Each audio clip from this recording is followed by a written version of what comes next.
Christian news from English Christian Times.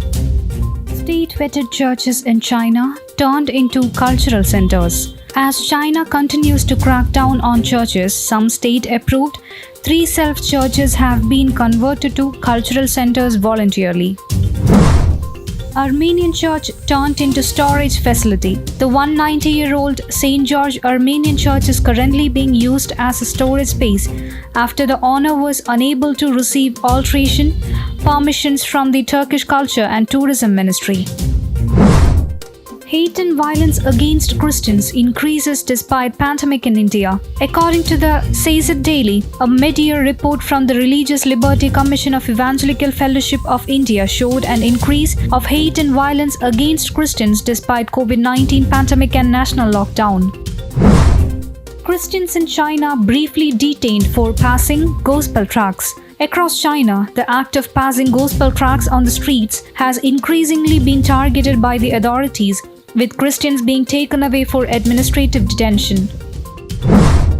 The 800-year-old cathedral that inspired the Notre Dame de Paris spire. While the spire of Notre Dame de Paris was completely destroyed in last year's devastating fire, another Notre Dame Cathedral, the largest in France, offers the opportunity to see the spire that it was based on and to venerate a prized relic.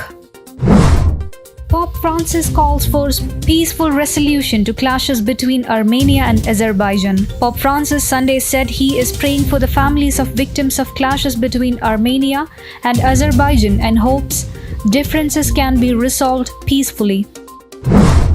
After Nantes Cathedral fire, volunteer detained but not called a suspect. A 39-year-old cathedral volunteer has been detained as part of the arson investigation after a major fire at the cathedral at Nantes on Saturday. French authorities warned against any premature judgment of the detained man. Pope Francis reiterates appeal for global ceasefire, calls for peace. Pope Francis on Sunday appealed for a global ceasefire to combat the coronavirus pandemic that continues to claim lives and wreak havoc on the economy. Speaking during the Angelus in the St. Peter's Choir, the Pope said, "In this time in which the pandemic continues, I want to assure all those suffering from the illness of my thoughts and prayers." Pope Francis appoints new director of Vatican Healthcare Service. The Holy Father on Saturday appointed Dr. Giovanni Battista as the new director of the Vatican Healthcare Services. Dr. Dogleto takes over the role from Dr. Stefano Loretti. Christians faced 135 cases of persecution in first half of 2020.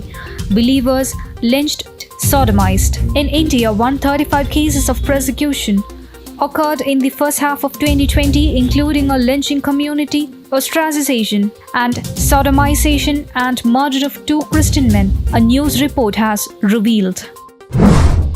The nation doesn't simply need what we have, it needs what we are. St. Teresia Benedicta. News Desk, English Christian Times.